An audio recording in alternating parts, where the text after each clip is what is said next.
Ուրեմն հարգելի ուսանողներ, եկեք մենք անցնենք հաջորդ գլխին։ Մինչ այժմ մենք մի քիչ ուշադրությունը մեր կենտրոնացրել էինք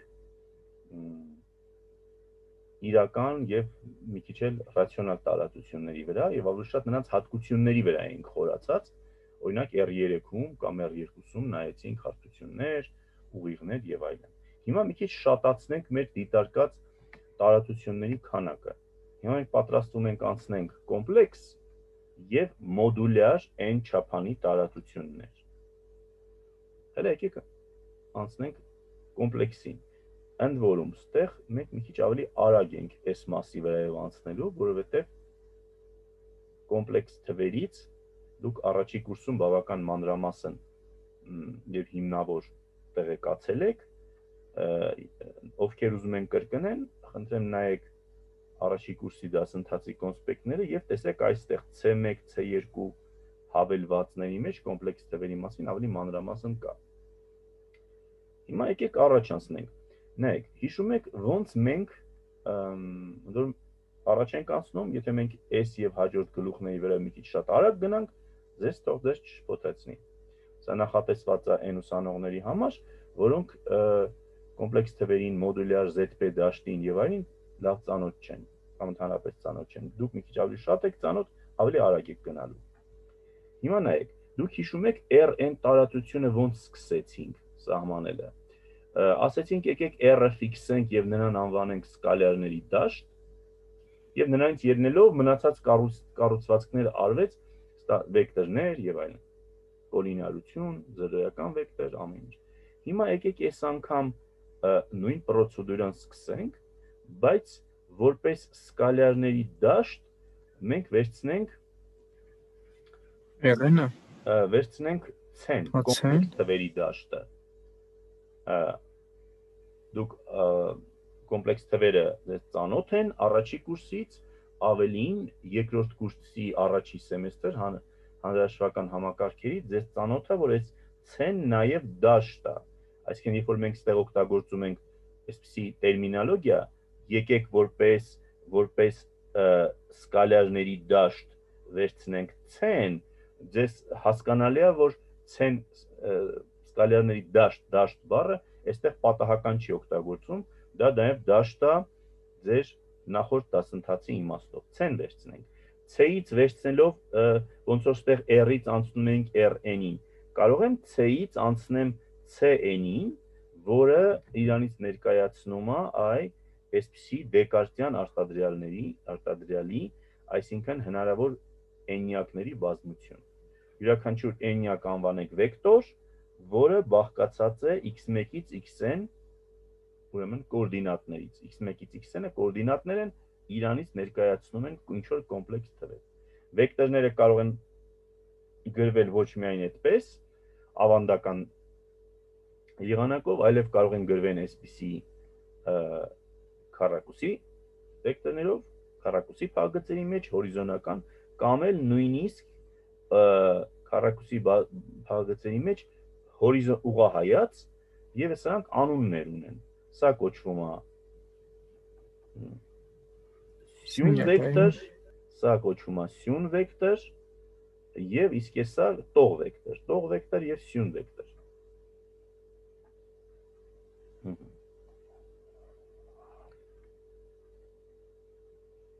Եվ ինչպես որ իրական վեկտորների դեպքում էր, երկու վեկտորների գումարը ոնց սահմանենք, վերցնենք նրանց կոորդինատները հատիկ գումարենք։ Օրինակ, սա առաջի կոորդինատները x1-ն է, սա y1, գումարը հավաքենք, վերցնենք, տեղադրենք այստեղ։ Իսկ եթե ուղղահայաց տեսքով են գրած, էլ ավելի համահունչ է ստացվում,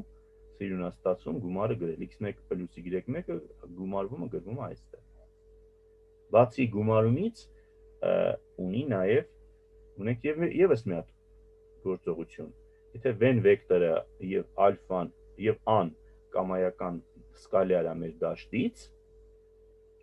ապա ինչ է նշանակում վեկտորը սկալյարով բազմապատկել։ Ուղղակի վերցրեք հերթով բոլոր կոորդինատները բազմապատկեք։ Կամ օրինակ ուղղահայաց գրության մեջ այսպես կստացվի։ Եկեք օրինակներ նայենք, եթե մեր վեկտորը այս սա է, տեսեք, եթե սա է, սա ոնց կբազմապատկվի, սա ոնց կգումարվի, ընդհանրենք այս մյուս վեկտորին։ 1 + i-ին գումարած -3i ինչ անում։ 1 - 2i 1 - 2i, որը որ գրվեց այստեղ։ Նմանապես, եթե այս սկալարը վերցնենք, բազմապատկում ենք, գրում ենք։ Հիմա հիշում եք արդյոք այն հիմնական հանրահաշվական հատկությունները, որոնք մենք անցանք RN-ի համար, այ 1-1 առաջադրության մեջ, հələ կտասնենք գնանք այդտեղ։ Տեսեք, մենք սա հատուկ շեշտեցինք եւ անվանեցինք RN տարածությունների համար հիմնական հանրահաշվական հատկություններ։ Հիմա եկեք այս RN-ը եկեք ջնջենք, տեղը գրենք CN այսպես։ Այս C-ի համար հնայեք, այս բոլոր հատկությունները կատարվում են, թե չէ։ U + V հավասար է V + U, կոմուտատիվություն։ կատարվում է։ Այո, ասոցիատիվություն, զրոյական վեկտորի գոյություն կա CN-ում, որպես զրոյական վեկտոր մի ուսանող, որ այսօր հարցի չի պատասխանել, ինչ առաջարկություն ունի, ինչ վերցնենք։ Այսօր հարցի չպատասխանողներից որ պատասխանենք։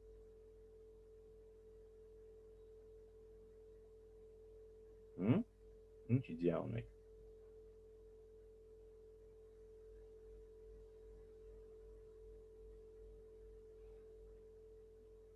Այ լրիվ զրոյական վեկտորը եթե ես վերցնեմ, սա կդառնա զրոյի դերը կկատարի, չէ։ Ցանկացած վեկտորի կոմպլեքս գործակիցները, կոմպլեքս կոորդինատներով գումարած զրոյական վեկտոր հավասար է զրոյական վեկտոր։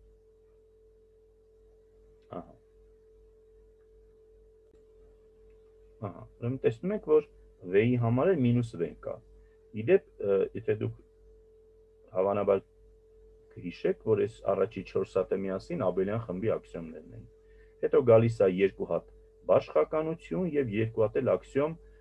բազմապատկման, դաշտում բազմապատկման եւ սկալար բազմապատկման գործողությունների կապի մասին։ Հիմա նայեք, աստորեն տեսանք, որ այն հիմնական հանրահաշվական հատկությունները, որ RN-ում կային, կան նաև մեր CN-ում։ Եվ մի հատկություն էլ ասենք, շեշտենք, սա մի քիչ հետո շատ կարևոր է լինելու։ Նայեք, մենք իրական տարածություններում ասում ենք, եթե վեկտորը տված V, մենք կարող ենք օրինակ այս վեկտորը կիսել, նրա կեսը վերցնել։ Դա բնական որ երևույթին է համապատասխանում, թե A ու B երկու կետեր կան,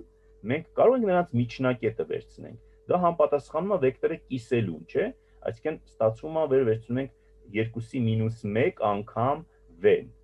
որ սա է։ Կամ ոչ միայն կարող ենք կիսենք, այլ կարող ենք A մասի բաժանել, նշանակում է A-1 անգամ V-ն վեկտորն ենք հաշվում, որտեղ A-ն ոչ զրոյական է։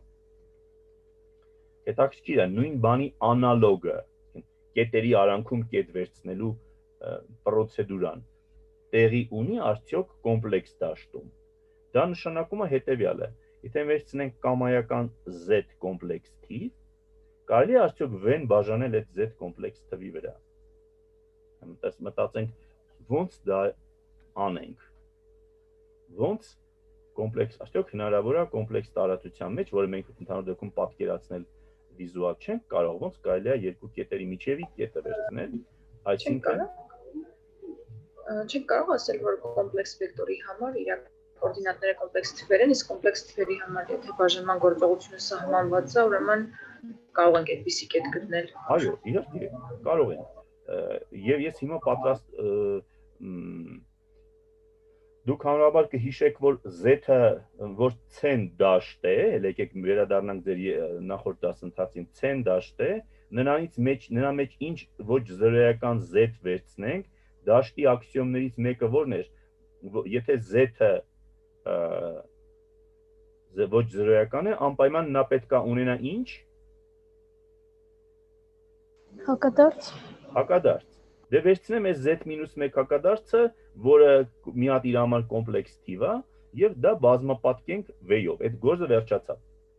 Ահա։ Սա այն ուսանողների համար, որոնք որ դաշտի հասկացությունը գիտեն եւ գիտեն, որ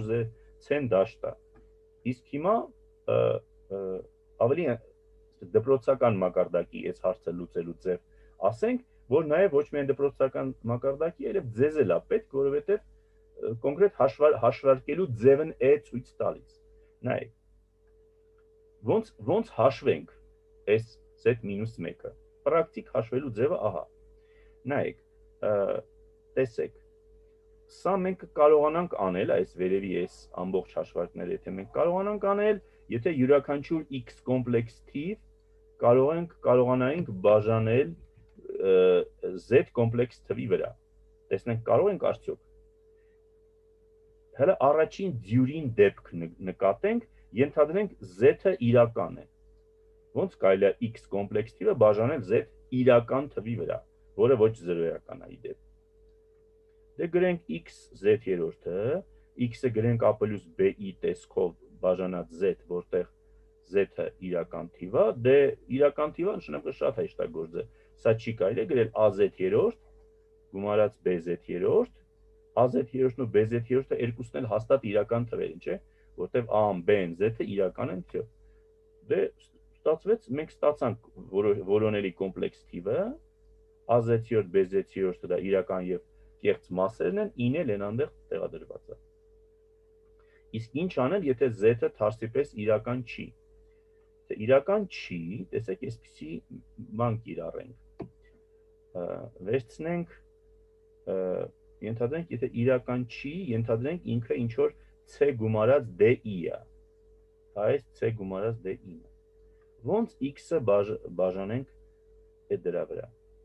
Գրենք այսպես։